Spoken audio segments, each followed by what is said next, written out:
there, sport, what you watching? Come on! What's the most traumatizing moment you've ever seen in a kid's movie? I've been thinking a lot about this question recently because, back in the day, sprinkling little bits of trauma and nightmare fuel into kids' movies was pretty common. Having at least one super intense scene in an otherwise family-friendly movie that made my little undeveloped squishy brain feel like this guy right here was all over the place. I feel like it's become a lot rarer in recent years though, which is kind of a shame because it's a special part, I think, of a lot of the movies I watched growing up. It's kind of fascinating. It allowed kids, I think, to be introduced to heavy themes in a relatively safe environment that doesn't shy away from the darkness of reality that can exist. But at the same time, feeling like the 1,000-yard stare guy after watching something as a kid has to be one of the most relatable things ever. So I thought, hey, let's go on a little bit of a marathon, rewatching some of my favorite movies I can remember that scarred me and messed me up when I was just a wee lad. Turns out they are still pretty wild. So today I thought, hey, it might be fun to go over a few of the movies and scenes that helped forge me into the twisted mass of flesh I am today. And what better way to start off than by talking about a horror movie marketed towards children called The Witches. Released in 1990, directed by Nicholas Roeg and adapted from the book by Roald Dahl, the movie follows a boy named Luke and his grandma as they deal with a bunch of evil witches. So this movie's insane, and if you haven't watched it, you need to see it because there's things in here that terrify me to this day. The nightmare fuel starts flowing right off the bat. As early as 10 minutes in, we get told the story of a poor girl that meets, in my opinion, a fate worse than death. So basically, the movie opens with the grandma telling her grandson how to tell witches apart from ordinary people, and in doing so tells him about a girl named Erica. A sweet girl she once knew who was kidnapped by a witch. The grandma explains, though, that witches don't murder children with knives or guns. She explains that they're clever and that they leave no body. And after weeks of searching for Erica with the police, her family starts to lose hope. Until they notice something's different about their painting. Sitting there still was Erica. No one ever saw her move, but her position would change every now and then. Years passed, and slowly she grew older and older until she was an old woman, until eventually she disappeared, dying from old age. Yeah, no, it's intense. To imagine spending decades trapped, still, and silent, watching the world and your life slip by is a truly terrifying prospect. What's worse is that it happens to an innocent little girl. No happy endings, just pure tragedy.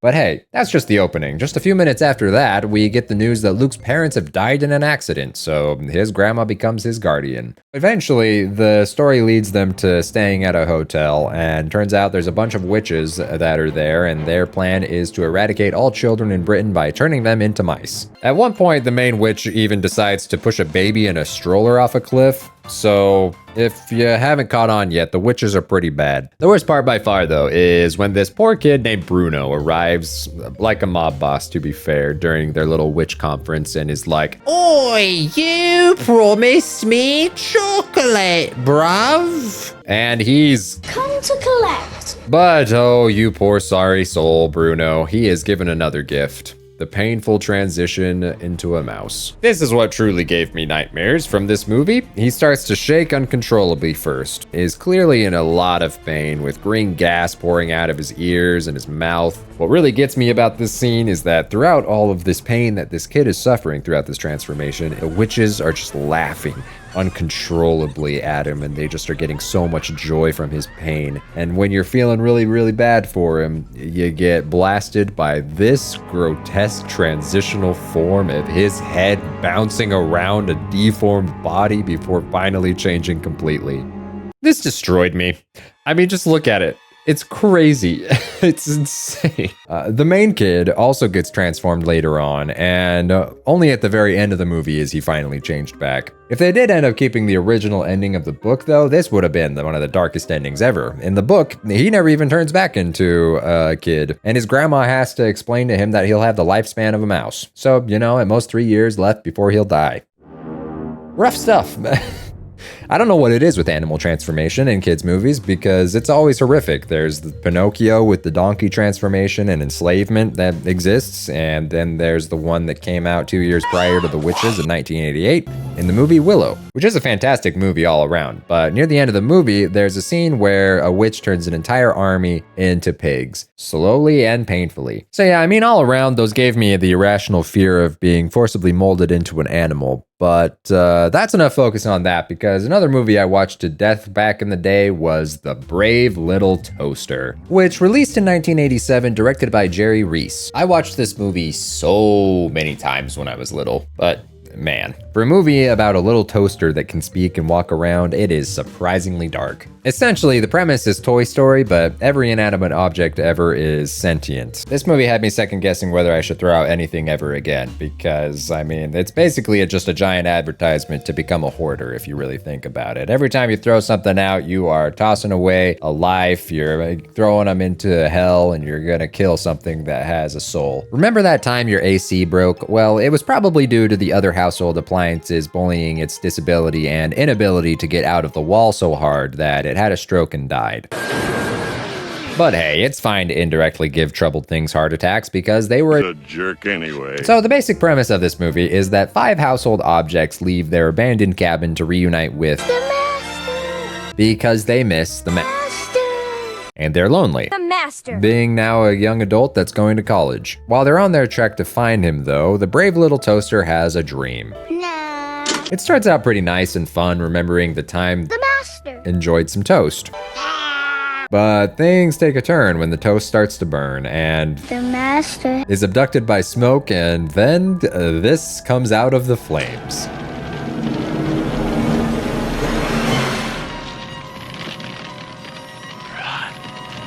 This, in all of my scientific knowledge, I would declare to be fucked up. To say this moment ruined me would be putting it mildly. I remember shutting my eyes every time that this part came on because I hated it so much. The delivery of that is so chilling. I can't believe this guy made it into the movie. What's really fascinatingly dark about this whole dream, though, is the implication that he's terrified of the stereotypical toaster dangers. The kid electrocuting himself with a fork, causing a house fire, and I'm almost positive that the last one signifies that he's scared of being used as an instrument to end life. But that's just a theory.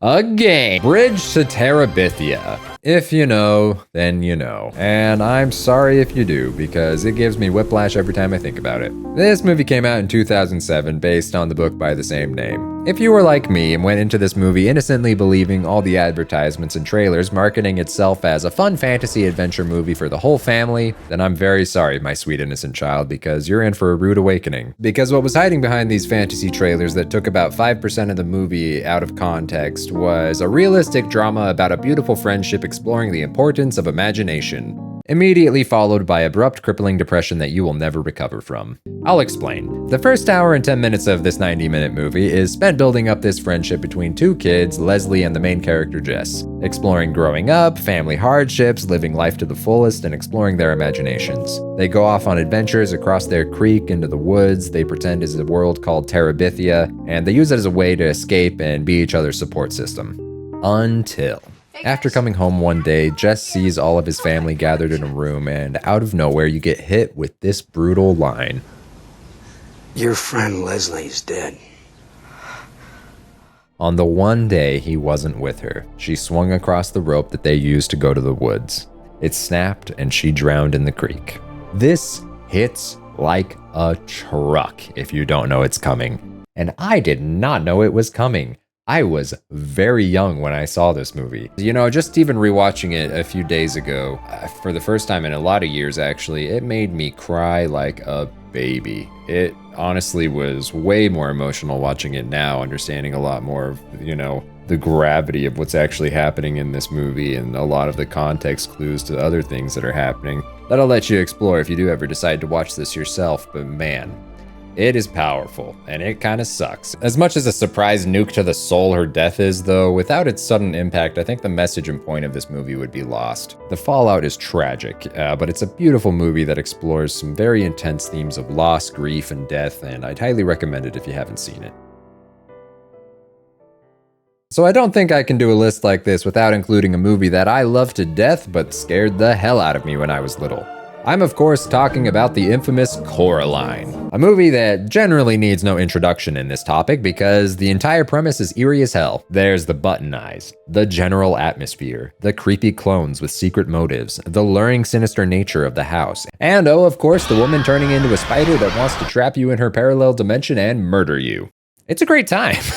It came out in 2009, made with gorgeous stop-motion animation, directed by Henry Selick. The main character is, of course, Coraline, and she's presented with an alternate world where her parents pay attention to her more, she gets everything she ever wanted, and it's just perfect in comparison to what she considers her drab and boring normal life. Throughout the movie, though, things slowly start to unravel and the cracks in the facade begin to show. This other world is run by Other Mother, an entity masquerading as Coraline's mother, creating this illusion to entice her into staying and keep her in her world forever. She offers gifts to children, and to Coraline says she'll give her everything and she can stay there with her forever as long as she takes the final step and sews buttons into her own eyes. Which, you know, as appealing as that sounds, no matter what you're promised, unsurprisingly, it's gonna end pretty badly for you. Cause doing so traps you there forever, and you're gonna be killed by her, like the other kids' ghosts that you learned that from. It's such a great movie, but I'll always remember this one because of what happened the moment my family finished watching it the first time. We'd started the movie really late and my brother fell asleep during it. On our way to bed after the movie was over, he wasn't really fully awake and was pretty much sleepwalking his way back, so my mom walked him to his bed until they got right outside the bedroom door and my brother starts saying, "Where's Mom? Honey, I'm right here." "Where's Mom?" "I'm literally standing in front of you." "You're not my mom. Where's my real mom?" "That would be me." Yeah, my brother lived this movie. He had a fourth dimensional experience of it, so for that, it's gonna always have a special place in my heart. But lastly, I want to talk about a movie that's a very special one that came out in 1984, directed by Wolfgang Petersen. I'm of course talking about The Never-Ending Story. I adore this movie. There's so many awesome moments and revolutionary effects that look fantastic to this day. It deals with a lot of topics and messages that are timeless. The importance of believing in yourself, of holding on to your hopes and dreams, driving home the idea that without hopes or dreams, people are left with emptiness and despair and can easily be controlled by those in power. It's great. It's got a ton of fantastic stuff. But I'm positive most of you already know the scene I'm going to talk about. In fact, I think it's the one people mostly attribute to traumatizing kids scenes, and it usually only takes one word to trigger a lot of people with this one. Artax. This stupid horse. This horse who gets about little to no screen time that monumentally wrecked so many lives. In the movie, Atreyu is on a quest to save the realm of Fantasia from the Nothing, a threat that's destroying the land completely and turning it into, well, nothing. One of the first stops of their quest, though, requires them to cross the deadly swamps of sadness, where Everyone knew that whoever let the sadness overtake him would sink into the swamp. But as they're making good progress and trudging through, suddenly Artax stops. What follows is the longest and most agonizing minute and a half ever. Atreyu starts trying to ease him out nicely, but then suddenly notices that Artax is sinking. As soon as he sees that his friend is sinking, he starts to panic, going through nearly every stage of grief to convince his friend to try to save himself and not succumb to the sadness of the swamp. He speaks to him lovingly, he screams, he cries, he begs, but nothing gets through until finally we fade to black. The only thing remaining of Artax.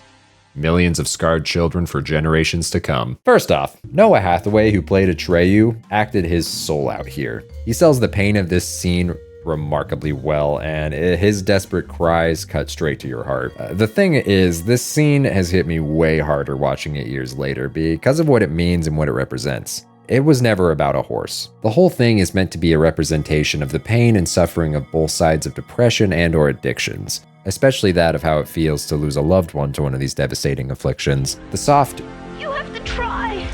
You have to care. guts me every time. To immediately screaming in anger, calling him a stupid horse, to then begging, pleading, and crying to get him to save himself, all while the blackness of the swamp slowly drags him down. It's an impressive yet tragic metaphor, and as much as this scene destroyed me as a kid, I can't help but appreciate the makers of this movie attempting to share the message of this scene. Sure, it was terrible to see and it haunted me as a kid, but that's kind of the point. I'm not lying to them that everything will always be perfect, but allowing a safe space, I think, for this to exist where these kind of emotions can be processed. A lot of kids' movies tried hard to teach important lessons that weren't afraid of pushing the limits to reach you emotionally, causing a lot of these scenes to really stick with you throughout the years and make these lessons stick with you even more as well. I think we can all agree, though, that children's movies used to go harder. I know that there are plenty of other wild moments out there in a lot of movies that I didn't cover, but these are the ones that I had on my mind mostly. I am super curious, though, what movie moments traumatized you as a kid. I'd love to know because it's fascinating to me. But I'm just happy I was able to talk about some of these that impacted me personally because I love these movies so much.